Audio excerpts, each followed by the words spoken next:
ಪ್ರತಿ ತಾಯಿಗೂ ತನ್ನ ಮಕ್ಕಳೇ ಪ್ರಪಂಚ ಆಗಿರ್ತಾರೆ. ತನ್ನ ಬದುಕಲ್ಲಿ ಮದುವೆ ಆದಮೇಲೆ ಬರೋ ಮೊದಲನೇ ಖುಷಿನೇ ಪ್ರತಿ ತಾಯಿಗೂ ಮಗುನೇ ಆಗಿರುತ್ತೆ. ಹಾಗೆ ಸುರೇಖಾ ಕೂಡ ಮದುವೆ ಆಗಿ ತನ್ನ ಜೀವನದಲ್ಲೂ ತಾಯಿ ಆಗೋ ಭಾಗ್ಯ ಸಿಗತ್ತೆ. ತಾನು ತಾಯಿ ಆಗ್ತಿರೋ ಖುಷಿಗೆ ಆ ಖುಷಿನ ಕೊಟ್ಟಿರೋ ತನ್ನ ಮಗು ಭೂಮಿಗೆ ಬರೋದ್ರೊಳಗೇನೆ ಹಲವಾರು ಕನಸು ಕಂಡಿರ್ತಾಳೆ. ನನ್ನ ಮಗುನ ಮುದ್ದಾಗಿ ಸಾಕಬೇಕು, ಯಾವುದಕ್ಕೂ ಇಲ್ಲ ಅನ್ನಬಾರ್ದು ಅಂತ. ಸುರೇಖಾ ಅಂದ್ಕೊಂಡ ಹಾಗೆ ತನ್ನ ಮಗುನ ಮುಂದೆ ಹಾಗೆ ನೋಡ್ಕೋತಾಳ ಅಂತ ನಾವು ನೋಡೋಣ.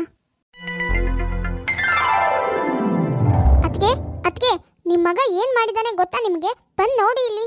ಅದೇನಾಯ್ತು ಅಂತ ಅಷ್ಟು ಜೋರಾಗಿ ಕೂಗ್ತಾ ಇದೆಯಾ? ಅಂಥದ್ದು ಏನಾಯ್ತು ಇವಾಗ?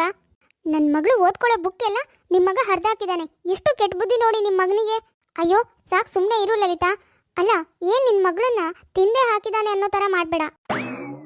ಏನೋ ನನ್ನ ಮಗ ಚಿಕ್ಕೋನು ಗೊತ್ತಾಗದೆ ಹರಿದಾಕಿದ್ದಾನೆ. ಇಷ್ಟಕ್ಕೆ ನೀನು ಯಾಕೆ ಇಷ್ಟೆಲ್ಲ ರಂಪಾಟ ಮಾಡ್ತಿದ್ಯಾ? ಪಾಪ ನನ್ನ ಮಗ. ಸುರೇಖಾ, ಅದೇನು ಮಾತು ಅಂತ ಆಡ್ತಿದ್ಯಾ? ಮಕ್ಕಳು ತಪ್ಪು ಮಾಡಿದ್ರೆ ತಂದೆ ತಾಯಿ ಆದರೂ ತಿದ್ದಿ ಬುದ್ಧಿ ಹೇಳಬೇಕು. ಅದು ಬಿಟ್ಟು ನಿನ್ನ ಮಗನೇ ಸರಿ ಅಂತ ಹೇಳ್ತಿದ್ಯಲ್ಲ, ಅವಳ ಮೇಲೆ ಜಗಳಕ್ಕೆ ಹೋಗ್ತಿದ್ಯಲ್ಲ, ಅಷ್ಟು ಗೊತ್ತಾಗಲ್ವಾ ನಿನಗೆ? ನೋಡಿ ಅತ್ತೆ, ನನ್ನ ಮಗ ಏನು ವಯಸ್ಸಿಗೆ ಬಂದವನಲ್ಲ, ಇನ್ನೂ ಚಿಕ್ಕೋನು, ಏನು ಗೊತ್ತಾಗಲ್ಲ ಅವನಿಗೆ. ಆಟ ಆಡೋ ವಯಸ್ಸು. ಅದಕ್ಕೆ ಏನೋ ಆಟ ಆಡ್ತಾ ಲಲಿತನ ಮಗಳು ಬುಕ್ ಹರಿದಾಕಿದ್ದಾನೆ. ಅಷ್ಟಕ್ಕೆ ನಿಮ್ಮ ಮಗಳು ಏನೋ ಇವಳ ಮಗಳನ್ನ ಹೊತ್ಕೊಂಡೇ ಹೋಗಿದ್ದಾನೆ ಅನ್ನೋ ಹಾಗೆ ಮಾತಾಡ್ತಿದ್ದಾಳಲ್ಲ, ಅದು ಕಾಣಿಸ್ತಾ ಇಲ್ವಾ ನಿಮಗೆ? ಇದೇನು ಮಾತು ಅಂತ ಆಡ್ತಿದ್ದೀರಾ? ಅದಕ್ಕೆ ಚಿಕ್ಕಲ್ಲಿರುವಾಗ ಏನು ಮಾಡ್ತಾರೋ ಆಮೇಲೆ ವಯಸ್ಸಿಗೆ ಬಂದಮೇಲೂ ಮಕ್ಕಳು ಅದನ್ನೇ ಮಾಡೋದು. ಇವಾಗ ಬುದ್ಧಿ ಹೇಳಿದ್ರೆ ತಾನೇ ಅವ್ರಿಗೆ ಅವಾಗ ಬುದ್ಧಿ ಬರೋದು. ಆದರೆ ನೀವೇನು ಹೇಳ್ತಿದ್ದೀರಾ? ನೋಡು ಲಲಿತಾ, ನನ್ನ ಮಗನ ಹೇಗೆ ಬೆಳೆಸ್ಬೇಕು ಅಂತ ನನಗೆ ಗೊತ್ತು. ಅದನ್ನು ನೀನು ಹೇಳ್ಕೊಡೋದು ಬೇಕಾಗಿಲ್ಲ. ನಿನ್ನ ಮಕ್ಕಳನ್ನ ನೀನು ಸರಿಯಾಗಿ ನೋಡ್ಕೊ, ಅದ್ರ ಬಗ್ಗೆ ಯೋಚನೆ ಮಾಡು ಸಾಕು. ನೋಡಿದ್ಯಾ ಅಮ್ಮ, ನಿನ್ನ ಸೊಸೆ ಹೇಗೆ ಮಾತಾಡ್ತಿದ್ದಾರೆ ಅಂತ? ನಾನು ಒಳ್ಳೇದು ಹೇಳಿದ್ರೆ ಅದಾಗಲ್ಲ ಇವರಿಗೆ. ನನ್ನ ಮಕ್ಕಳನ್ನ ನಾನು ಸರಿಯಾಗಿ ನೋಡ್ಕೊ ಅಂತ ಹೇಳ್ತಾರೆ. ಲಲಿತಾ, ನೀನೇನು ಬೇಜಾರು ಮಾಡ್ಕೋಬೇಡ ಕಣೆ. ನಿನ್ನ ಅದಕ್ಕೆ ಸ್ವಭಾವ ನಿನಗೆ ಗೊತ್ತು ತಾನೇ. ಅವಳಿಗೆ ಮಕ್ಕಳಿದೆ ಎಷ್ಟೋ ವರ್ಷ ಆಗಿತ್ತು, ಇವಾಗ ಮಗ ಹುಟ್ಟಿದ್ದಾನೆ. ಹಾಗಾಗಿ ಅವಳ ಮಗನ ತುಂಬ ಹಚ್ಕೊಂಡಿದ್ದಾಳೆ ಕಣೆ. ಯಾರೇ ಚೂರು ಅವನ ಬಗ್ಗೆ ಹೇಳಿದ್ರು ಅವಳಿಗೆ ತಡ್ಕೊಳಕ್ಕಾಗಲ್ಲ, ತುಂಬ ಬೇಗ ಸಿಟ್ಟು ಬರುತ್ತೆ. ಹೌದಮ್ಮ, ನೀನು ಹೇಳೋದು ಸರಿ ಇದೆ. ಅತ್ತಿಗೆ ಮಕ್ಕಳಿರಲಿಲ್ಲ ಇಷ್ಟು ವರ್ಷ, ಇವಾಗ ತಾನೇ ರಾಜು ಹುಟ್ಟಿದ್ದಾನೆ, ಅದಕ್ಕೆ ಮಗನ ಮೇಲೆ ಪ್ರೀತಿ ಇರುತ್ತೆ. ಆದರೆ ಹೀಗೆ ಏನೇ ತಪ್ಪು ಮಾಡಿದ್ರು ಅದನ್ನು ಸರಿ ಅನ್ನೋ ಅಷ್ಟು ಕುರುಡು ಪ್ರೀತಿ ಇರಬಾರ್ದಮ್ಮ. ಮುಂದೆ ಅದು ಒಳ್ಳೇದಲ್ಲ. ಮಗಳೇ, ಇವಾಗ ಅವನು ಚಿಕ್ಕೋನು, ಹಾಗಾಗಿ ಅವಳು ಸಲಿಗೆ ಕೊಟ್ಟಿದ್ದಾಳೆ. ಆದರೆ ಆಮೇಲೆ ಅವಳಿಗೂ ಗೊತ್ತಾಗತ್ತೆ, ಆಮೇಲೆ ಅವನಿಗೂ ಗೊತ್ತಾಗತ್ತೆ ನಾನು ಇದು ಮಾಡ್ತಿರೋದು ತಪ್ಪು ಅಂತ. ಸುರೇಖನ ಅತ್ತೆ ಹೇಳ್ದಾಗೆ ಸುರೇಖನಿಗೆ ಮಕ್ಕಳಿರ್ದೇನೆ ತುಂಬ ವರ್ಷ ಆಗಿರತ್ತೆ. ಎಷ್ಟೋ ವರ್ಷಗಳ ನಂತರ ಸುರೇಖಾ ತಾಯಿ ಆಗಿರ್ತಾಳೆ. ಅವಳ ತಾಯಿ ಆಗೋ ಕಾರಣನೇ ಅವಳ ಮಗ. ಹಾಗಾಗಿ ಆ ಮಗನ ಮೇಲೆ ಅತಿರೇಕವಾದ ಪ್ರೀತಿ ಇರತ್ತೆ ಅವಳಿಗೆ. ಹಾಗಾಗಿನೇ ಮಗ ಏನೇ ಮಾಡಿದ್ರೂ ಅದು ತಪ್ಪು ಅಂತ ಹೇಳ್ತಾ ಇರಲ್ಲ. ಹೀಗೆ ಕೆಲವು ವರ್ಷ ಕಳೆಯುತ್ತೆ.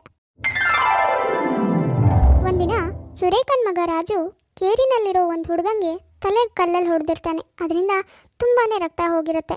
ರೀ ಸುರೇಖಾ, ನಿಮ್ಮ ಮಗನಿಗೆ ಒಂದು ನೆಟ್ಟಿಗೆ ಬುದ್ಧಿ ಕಲ್ಸೋಕ್ಕಾಗಲ್ವೇನ್ರಿ ನಿಮಗೆ? ನೋಡ್ರಿ ಇಲ್ಲಿ ನನ್ನ ಮಗನಿಗೆ ಹೇಗೆ ಹೊಡೆದಿದ್ದಾನೆ. ಸ್ವಲ್ಪ ಹೆಚ್ಚು ಕಮ್ಮಿ ಆಗಿದ್ದಿದ್ರು ನನ್ನ ಮಗ ಇವತ್ತು ಜೀವಂತವಾಗಿರ್ತಿರ್ಲಿಲ್ಲ. ಅದೇನು ಬುದ್ಧಿ ಅಂತ ಕಲ್ಸಿದ್ದೀರಿ ನಿಮ್ಮ ಮಗನಿಗೆ? ಸಾಕು, ಸುಮ್ಮನೆ ಇರು ಶಾಂತಿ. ನಿನ್ನ ಮಗ ನನ್ನ ಮಗನಿಗೆ ಏನೋ ಮಾಡಿರ್ತಾನೆ, ಅದಕ್ಕೆ ನನ್ನ ಮಗ ಹೊಡೆದಿರ್ತಾನೆ. ಸುಮ್ಮನೆ ನನ್ನ ಮಗ ನಿನ್ನ ಮಗನಿಗೆ ಹೊಡಿತಾನಾ? ಮೊದಲು ನಿನ್ನ ಮಗ ಏನು ಮಾಡ್ದ ಅಂತ ಕೇಳು ನೀನು. ಇಲ್ಲಮ್ಮ, ನಾನೇನು ಮಾಡಿಲ್ಲ. ಅವನು ನೋಟ್ಸ್ ಬರ್ಕೊಡು ಅಂತ ಹೇಳಿದ್ದ, ಅದಕ್ಕೆ ನಾನು ಬರ್ಕೊಡಲ್ಲ ಅಂತ ಹೇಳಿದೆ. ಅಷ್ಟಕ್ಕೆ ಹೀಗೆ ಹೊಡೆದಿದ್ದಾನೆ. ಇವಾಗೇನ್ರಿ ಹೇಳ್ತೀರಾ ಸುರೇಖಾ? ನಿಮ್ಮ ಮಗನಿಗೆ ಅವ್ನು ನೋಟ್ಸ್ ಬರ್ಕೊಳಕ್ಕಾಗಲ್ವೇನ್ರಿ? ನಿಮಗೆ ಕುತ್ಕೊಂಡು ಬರ್ಸೋಕ್ಕಾಗಲ್ವೇನ್ರಿ? ಅದು ಬಿಟ್ಟು ನನ್ನ ಮಗನಿಗೆ ಜೀವ ಹೋಗೋ ಹಾಗೆ ಹೊಡೆದಿದ್ದಾನಲ್ಲ. ಅಯ್ಯೋ ಸಾಕು, ಸುಮ್ಮನೆ ಇರು ಶಾಂತಿ. ನಿನ್ನ ಮಗನ ಜೀವ ಏನು ಹೋಗಿಲ್ಲ ತಾನೇ ಇವಾಗ? ಅಷ್ಟಕ್ಕೂ ಏನು ಮಹಾ ಕೇಳ್ದ ನನ್ನ ಮಗ? ಒಂದು ನೋಟ್ಸ್ ಬರ್ಕೊಡು ಅಂತ ಹೇಳ್ದೆ ಅಷ್ಟೇ ತಾನೇ? ನಿನ್ನ ಮಗ ಏನು ಹೇಳ್ದೆ ಸುಮ್ಮನೆ ಬರ್ಕೊಟ್ಟಿದ್ರೆ ಇಷ್ಟೆಲ್ಲ ಆಗ್ತಾನೆ ಇರಲಿಲ್ಲ ಇವಾಗ. ಅದೇನು ಮಾತು ಅಂತ ಆಡ್ತಿದ್ದೀರಾ ಸುರೇಖಾ ನೀವು? ತಾಯಿ ಆದಳು ಮಕ್ಳಿಗೆ ತಪ್ಪು ಮಾಡಿದಾಗ ಹೀಗೆ ಮಾಡಬೇಡ, ಅದು ತಪ್ಪು ಅಂತ ಹೇಳಬೇಕು. ಅದು ಬಿಟ್ಟು ಮಗ ಮಾಡಿರೋದೇ ಸರಿ ಇದೆ ಅಂತ ಸಮರ್ಥನೆ ಮಾಡ್ಕೊಡ್ತಿದ್ದೀರಲ್ಲ ನೀವು. ನೀವೆಂತ ತಾಯಿನ್ರಿ? ಮೊದಲು ನೆಟ್ಟಿಗೆ ಬುದ್ಧಿ ಕಲಿಸಿ ಮಕ್ಕಳಿಗೆ. ನನ್ನ ಮಗನ ಹೇಗೆ ಬೆಳೆಸ್ಬೇಕು, ಹೇಗೆ ಬುದ್ಧಿ ಕಲಿಸ್ಬೇಕು ಅಂತ ನನಗೆ ಗೊತ್ತಿದೆ. ಮೊದಲು ನಿನ್ನ ಮಗನ ಹಾಸ್ಪಿಟ್ಲಿಗೆ ಕರ್ಕೊಂಡೋಗು. ಛೇ, ಇಂಥವ್ರ ಜೊತೆ ನಾನು ಮಾತಾಡ್ತಿದ್ದೀನಲ್ಲ, ನನಗೆ ಬುದ್ಧಿ ಇಲ್ಲ. ಅವರಿಗಲ್ಲ ಕಣೋ, ನಿನಗೆ ಮೊದಲು ಹೊಡಿಬೇಕು. ಇಂಥವ್ರನ್ನೆಲ್ಲ ಫ್ರೆಂಡ್ಸ್ ಮಾಡ್ಕೊಂಡಿದ್ಯಲ್ಲ, ನಡಿ ಮೊದಲು ಇಲ್ಲಿಂದ. ಸುರೇಖಾ ಪ್ರತಿ ವಿಷಯದಲ್ಲೂ ತನ್ನ ಮಗನಿಗೆ ಸಪೋರ್ಟ್ ಮಾಡಿನೇ ಮಾತಾಡ್ತಾ ಇರ್ತಾಳೆ. ನಾವು ಮಾಡೋ ತಪ್ಪುಗಳನ್ನು ತಂದೆ ತಾಯಿನೇ ಸಪೋರ್ಟ್ ಮಾಡಿದರೆ ಯಾವ ಮಕ್ಕಳು ತಾನೇ ಒಳ್ಳೆ ಬುದ್ಧಿ ಕಲಿತಾರೆ? ಕಲಿಯೋಕೆ ಸಾಧ್ಯನಾ ಹೇಳಿ? ಹೀಗೆ ಕೆಲವು ವರ್ಷ ಕಳೆಯುತ್ತೆ. ರಾಜು 8ನೇ ತರಗತಿ ಓದ್ತಾ ಇರ್ತಾನೆ. ಒಂದಿನ ಬೆಳಗ್ಗೆ ನನ್ನ ಜೇಬಿಂದಾನೇ ಹೇಳ್ದೆ ಕೇಳ್ದೆ ದುಡ್ಡು ತೆಗಿತೀಯನೋ ನೀನು? ಅದೆಷ್ಟು ಕೆಟ್ಟ ಬುದ್ಧಿ ಇದೆಯೋ ನಿನಗೆ? ಸ್ಕೂಲಲ್ಲಿ ಇದನ್ನೇ ಕಲಿಸ್ತಾರೇನೋ ನಿನಗೆ ದಿನಾನು? ಅಮ್ಮ ಅಮ್ಮ ಅಮ್ಮ. ಅಯ್ಯೋ ಯಾಕೆ ನನ್ನ ಮಗನಿಗೆ ಹೊಡ್ತಿದ್ದೀರಾ? ಬಿಡ್ರಿ ಪಾಪ ಅವನು. ನೋಡಿ ನನ್ನ ಮಗನಿಗೆ ಇನ್ಯಾವತ್ತಾದ್ರೂ ಹೀಗೆಲ್ಲ ಹೊಡೆದಿದ್ದು ನೋಡಿದ್ರೆ ನಾನು ಮಾತ್ರ ಸುಮ್ಮನೆ ಇರಲ್ಲ. ಇವಾಗಲೇ ಹೇಳಿದ್ದೀನಿ ನಿಮಗೆ. ಸುರೇಖ, ಅವ್ನು ನನಗೂ ಮಗನೇ. ನಾನೇನು ಸುಮ್ಮನೆ ಹೊಡಿತಾ ಇಲ್ಲ. ನಿನ್ನ ಮಗ ನನ್ನ ಜೇಬಿಂದಾನೇ ಹಣ ಕದ್ದಿದ್ದಾನೆ. ಇವಾಗಲೇ ಈ ಕೆಲಸ ಮಾಡಿದರೆ ಮುಂದೆ ಒಂದಿನ ದೊಡ್ಡ ಕಳ್ಳನೇ ಆಗ್ತಾನೆ ಅನ್ಸುತ್ತೆ ಇವನು. ಅಯ್ಯೋ ಸಾಕು ಸುಮ್ಮನೆ ಇರ್ರಿ. ಯಾಕೆ ನೀವು ಚಿಕ್ಕಲ್ಲಿರುವಾಗ ನಿಮ್ಮ ಅಪ್ಪನ ಜೇಬಿಂದ ದುಡ್ಡು ತೆಗೆದು ಏನು ತಿಂದೇ ಇಲ್ವಾ? ಹೇಳಿ ನೋಡೋಣ. ಅದಕ್ಕೆ ನಾವು ಹಾಗೆ ಮಾಡಿದಾಗ ನಮ್ಮ ತಾಯಿ ಬೈದು ಹೊಡೆದು ಬುದ್ಧಿ ಹೇಳಿದ್ದಾರೆ. ನಿಮ್ಮ ಥರ ನನ್ನ ಮಕ್ಕಳು ತಪ್ಪು ಮಾಡಿದ್ರೂ ಅದೇ ಸರಿ ಅಂತ ಸಮರ್ಥನೆ ಮಾಡಿಕೊಂಡು ವಹಿಸ್ಕೊಂಡು ಬಂದಿಲ್ಲ. ಆದರೆ ನೀವು ಯಾವಾಗಲೂ ರಾಜು ಮಾಡಿದ್ರೆ ಸರಿ ಅಂತೀರಾ. ಹೌದು ಕಣೆ ಸುರೇಖಾ, ಮಗ ಮಾಡಿದ್ದೆಲ್ಲ ಸರಿ ಅಂತ ವಹಿಸ್ಕೊಂಡು ಬರೋದು ಸ್ವಲ್ಪ ಕಡಿಮೆ ಮಾಡು ನೀನು. ಮಕ್ಕಳು ತಪ್ಪು ಮಾಡಿದಾಗ ತಿಳಿ ಹೇಳೋದು ತಾಯಿ ಆದವಳ ಕರ್ತವ್ಯ. ಅದು ಬಿಟ್ಟು ನೀನು ಮಗನ ತಪ್ಪನ್ನ ಸಪೋರ್ಟ್ ಮಾಡಿ ಮಾಡಿ ಇನ್ನೂ ಅವನ್ನ ಹಾಳು ಮಾಡ್ತಿದ್ಯಾ.